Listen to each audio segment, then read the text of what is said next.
বাংলাদেশ নিয়ে এবং আগামী নির্বাচন নিয়ে নানামুখী ষড়যন্ত্র শুরু হয়েছে।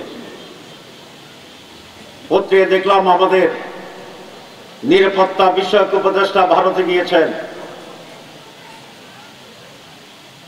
আমরা দাবি করতে চাই সরকারের কাছে সেখানে কি আলোচনা হচ্ছে,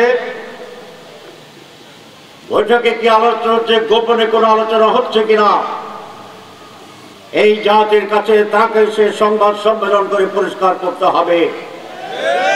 2024-এর আগে এদেশের পররাষ্ট্রমন্ত্রী একবার ভারত সফর করেছিলেন এবং এসে উনি বললেন ভারতের সাথে বাংলাদেশের সম্পর্ক হচ্ছে স্বামী স্ত্রীর সম্পর্ক। আমরা এরকম আর কোন স্বামী স্ত্রীর সম্পর্ক চাই না। জীবন এবং রক্ত দিয়ে বাংলাদেশের মানুষ ভারতীয় আধিপত্যবাদকে এই দেশ থেকে তাড়িয়েছে। ভারতের কোন আধিপত্যবাদ এবং বশ্যতা বাংলার মানুষ আর গ্রহণ করবে না। এই সরকার যদি ভারতীয় অন্যায় আবদার এবং তার অন্যায় সিদ্ধান্তের প্রতি নতি স্বীকার করতে চায় তাহলে আপনাদের পরিণতি অশুভ হবে না, পরিষ্কার বলতে চায়।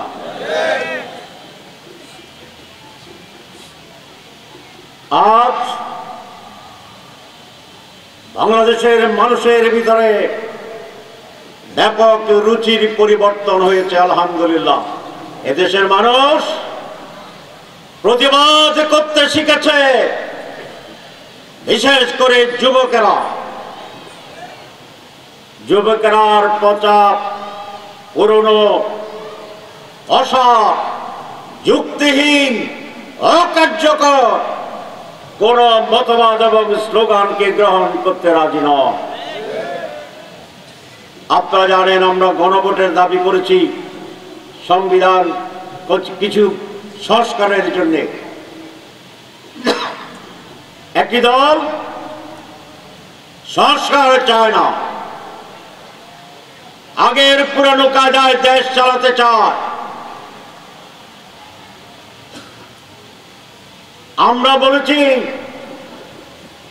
সংস্কার যদি না হয় তাহলে শহীদের রক্তের সাথে বেইমানি করা হবে।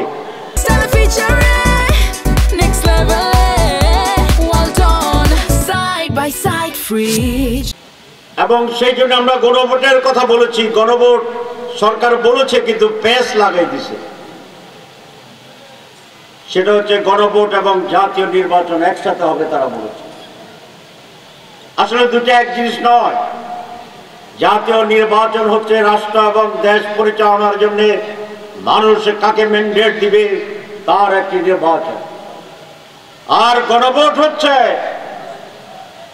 আমরা যে সংস্কারের প্রস্তাব করেছি সেই সংস্কারগুলো গৃহীত হবে কি হবে না তার একটি গণম্যান্ডেট, রেফারেন্ডাম। কিন্তু ওই দলটি আলাদাভাবে গণভোট চায় না। কারণ হচ্ছে ঢাকা বিশ্ববিদ্যালয়ের কেন্দ্রীয় ছাত্র সংসদ নির্বাচন, কারণ জাহাঙ্গীরনগর ইউনিভার্সিটি ছাত্র সংসদ নির্বাচন জাকসু, কারণ রাকসু রাজশাহী বিশ্ববিদ্যালয়, কারণ চাকসু চট্টগ্রাম বিশ্ববিদ্যালয় ছাত্র সংসদ নির্বাচন। ডাকসু নির্বাচনের আগে যদি আমরা আত্মহত্যা করে 10 জনে বলতাম যে ডাকসুতে এবার শিবির পূর্ণ প্যানেলে বিজয় লাভ করবে তাহলে কেউ বিশ্বাস করত না। কোন সরকার বিশ্বাস করত না, বুদ্ধিজীবীরা বিশ্বাস করত না, ডিপ্লোম্যাটরা বিশ্বাস করত না। কারণ এটাকে মানুষ মনে করতে অসম্ভব। ঢাকা বিশ্ববিদ্যালয়ের উচ্চ শিক্ষিত আধুনিক মেধাবী তরুণেরা শিবিরকে ভোট দেবে, হতে পারে। ছেলেরা দিবে, হতে পারে, কিন্তু মেয়েরা দেওয়ার তো প্রশ্নই আসে না। কিন্তু যখন রেজাল্ট হয়ে গেল, আমি সেই ডাকসু নির্বাচনের প্রত্যক্ষভাবে জড়িত ছিলাম।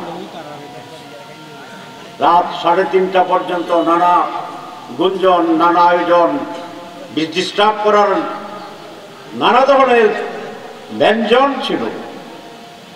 আমরা পাহাড়ের মতো দৃঢ়তা নিয়ে সেদিন অবস্থান গ্রহণ করেছিলাম।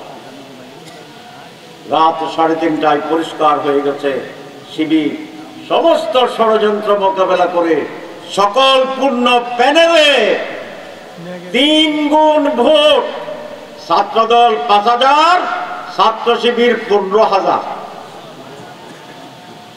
ভোটে জিতে গেছে। সবাই স্তম্ভিত হয়ে গেছে, ভেবেছে ঢাকা বিশ্ববিদ্যালয়ে একটা অ্যাক্সিডেন্ট হয়েছে, কিন্তু জাহাঙ্গীরনগরে জিতবে না। জাহাঙ্গীরনগরে ভোটের দিন 48 ঘন্টা লাগছে রেজাল্ট দেওয়ার জন্য। আপনারা দেখছেন না টেলিভিশনে? জিতে গেছে, ভাবছে ঢাকার প্রভাব জাহাঙ্গীরনগর কাছে সেখানে পড়ছে, রাজশাহীতে জিতবে না। রাজশাহীতে জিতছে না জিতে নাই। আর চট্টগ্রাম বিশ্ববিদ্যালয় যখন ঘোষণা হয়েছে তখন অবশ্য বলছে না সিটাং তো আগ থেকেই শিবির। তাহলে গণভোট মানে না কেন? তারা বুঝছে যদি জাতীয় নির্বাচনের আগে সংস্কার নিয়ে যদি একটা গণভোট হয় তাহলে 80% লোক আমাদের পক্ষে রায় দেবে। তাহলে জাতীয় নির্বাচনের আগে যদি 80% আবার আমাদের দিকে চলে আসে তাহলে জাতীয় নির্বাচনের রায় বোঝা যায় না। সেই জন্য বলছে যে একদিনের না হলে জীবনেও মানিব না।